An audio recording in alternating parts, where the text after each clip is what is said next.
Hey guys, so today we are going to be working on a buttercream ruffle smash cake. This is a technique that is super popular. It's been around for years. It was one of the first things that I ever did as a cake decorator, and it's often requested. Buttercream ruffles are delicious, but oftentimes you'll see a buttercream ruffle cake that may look sloppy or just kind of haphazardly thrown together. So it can be a cute rustic look, and we will say that it's, when done the correct way, it can be called rustic done right. So this is how I do mine. You're going to start with the 104 tip. I've already started on the top of my cake here. Because this is a smash cake, the top will be ruffled as well. And so this is, let me see if I can get a better picture for you guys. This is what I've already done. And you can see that the ruffles are nice and tight. The center is a little looser because I'm going to put my bow there when we're done. You're going to start with a 104 tip and a buttercream crumb-coated cake. I don't trim my my cakes that I'm using for the ruffles because whenever you are putting your cake on its board, I think most decorators, we trim like 1/4 of an inch or an 1/8 of an inch off the perimeter of the cake so that ganache or buttercream will perfectly smooth over the cake without showing any cake once it's fully iced. But with this technique, if you trim off your cake, if you have rough edges and you want to do that, make sure you frost your cake back up to meet the board, because if there is any difference in size between the cake and the board underneath the cake, we're going to have these nice wall of ruffles, and then it's going to go at the bottom. It's going to pop out and it's going to look sloppy. So start with a freshly iced cake and a 104 tip. This is how full I like to fill my piping bags. This is a little more than some people would prefer, but I like the angle that it gives me whenever I'm piping. Some people use this tip, which is a Wilton 125 or just a regular 125 tip. You can see how large it is in comparison to a 104 tip, which I use. It's too large. It'll create fat ruffles, which you don't want. In a pinch, you can get away with the 103 tip, which is almost the exact same size as a Wilton 104. So can you see those? Great. All right, so let's get started. We're going to find, let's see, the back of our cake, and this is where the seam of my fondant covered board is, because I just did a strip around the cake. So we'll use this as the back. You're going to start at the top, and you're going to put the fat end of your 104 tip into the cake. And this is kind of where the variations come in, where the look of the ruffle you want will matter on the angle that the way you tilt your hand is going to affect the outcome of your ruffle. So I will show you some differences and variations. So we're going to start with light pressure, just squeeze. And if you use a drier buttercream, you can see the edges of my ruffles are a little frayed. I prefer that. So that's our first ruffle. If you have one that's falling like this, you can use a toothpick. I don't have a toothpick, so I'm just going to use this other tip and just kind of prop it up. It's falling still, so I'll show you another trick. And that's no biggie. The beauty of this technique is you want those variations, but you don't want too many because it's going to look like your cake's falling apart. So what I do in that scenario is I just come underneath it and I'll just prop it up with another ruffle, just like that. See how it immediately lifts it? And then we can continue on with our string of ruffles.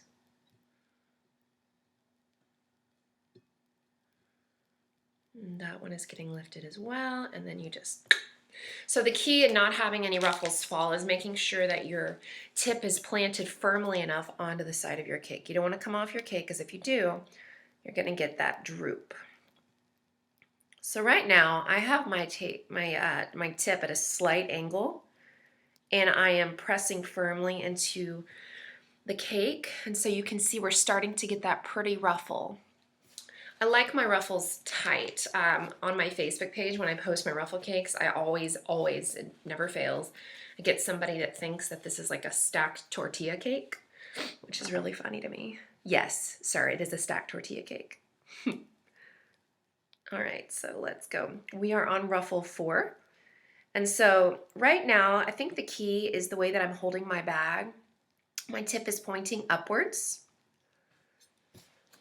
When your tip is pointing straight on, you're gonna get a fatter ruffle. But if you just keep that edge against the cake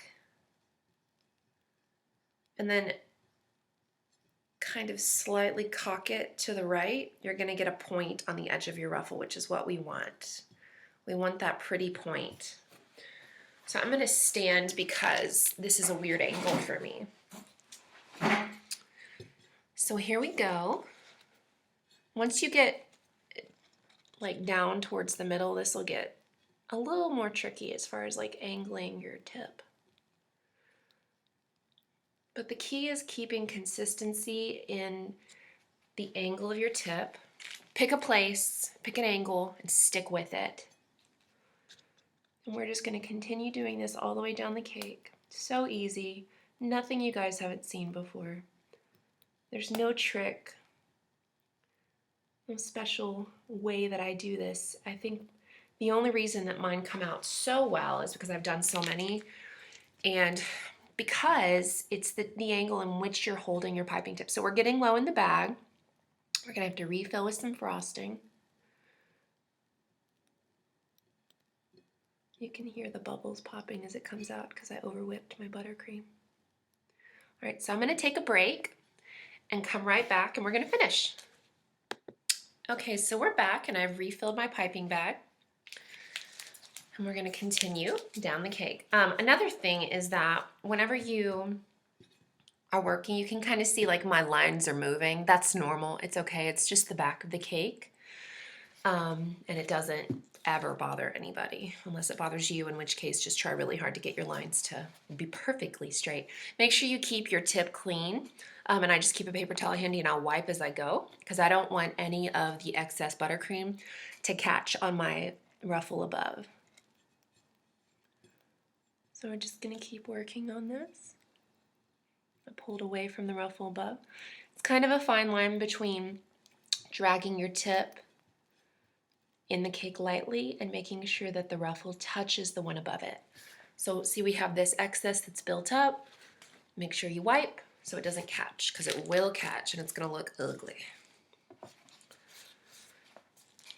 You can literally decorate a 3 or 4 tier wedding cake with this technique in like an hour. I think the most time you'll spend is actually refilling your piping bag.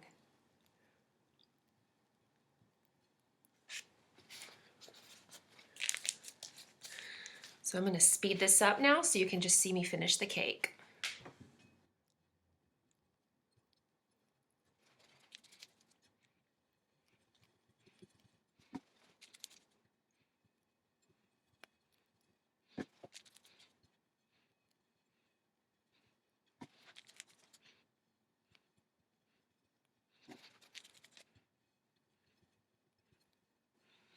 Okay, so you can see that we're getting towards the bottom of the cake. So this is where it kind of gets tricky because you want to keep that same pretty consistency in your ruffles.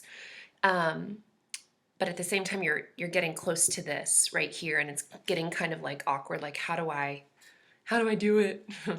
So you want to kind of like, I sometimes hold my piping bag like this to keep that flick to where my tip is still pointing slightly upward. So just sandwich it between your pinky and your ring finger. It's going to help a little bit.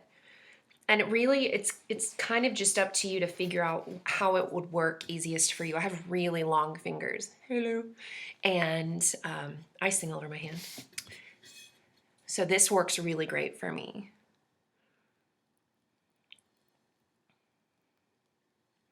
Sometimes getting it more of like an angle, like there we go, that's what we want. I started out and it was not quite right. Another thing is now my hand is hitting the turntable. So it's time to sit again. Sometimes it helps if you get on your knees next to the turntable. In this case, I'm sitting here helping you. I'm gonna pull it closer to me. So I think maybe just keeping your tip sideways, like horizontal, is helpful. About to finish up, and you can see how fast this is. I'm going pretty slowly because I'm trying to narrate as I'm going. Sometimes you can hold your bag like this. See if I can get a better picture of it. Like so. It's totally up to what works easiest for you. Just play with it, play with the feel of it. And that's kind of something you can't describe. It's like how something feels in your hand. It's called an intangible. This is an intangible because it is completely up to the way that you hold everything and the size of your hands. So we are wrapping it up.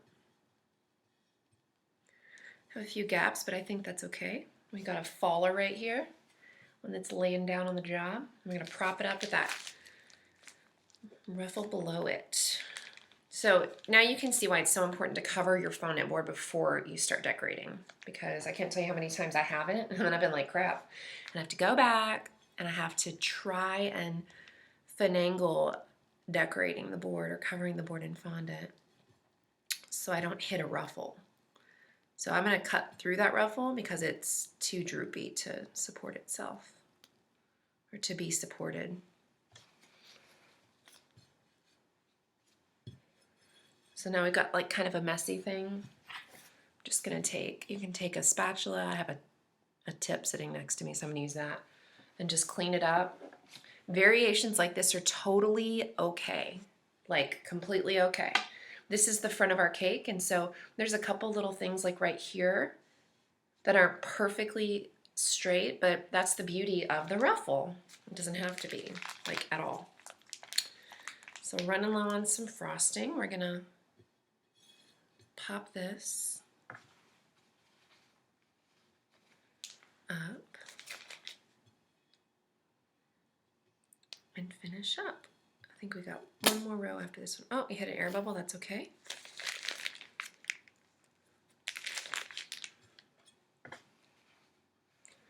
This little mess right here is what happens when you don't clean up your spatula.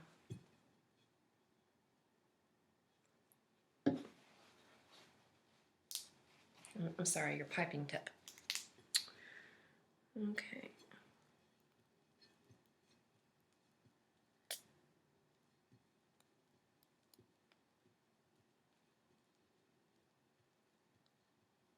I think that might be our last ruffle. It is. Yay!